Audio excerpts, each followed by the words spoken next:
The film's called A Small Act. It's a documentary, and it covers the story of Chris Buru, who's a Kenyan. And when he was a boy, he couldn't afford to go to school, but he was sponsored by Hilda Beck, who was living in Sweden. She was a school teacher at the time.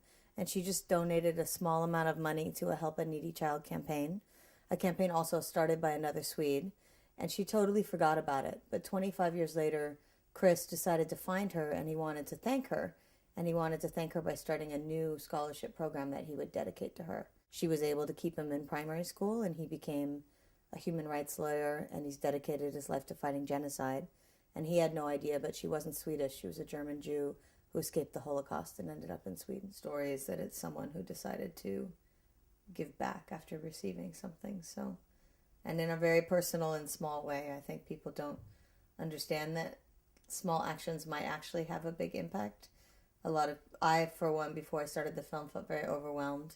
I wanted to do something to make the world a better place, but really it sounds so cheesy. You want to make the world a better place. How do you do it?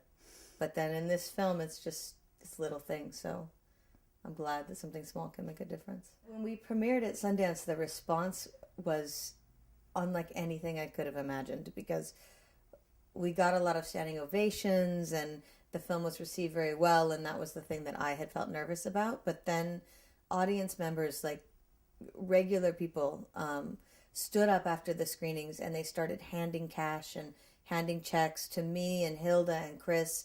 And people were literally saying, I want to do my own small act, how much to sponsor a student.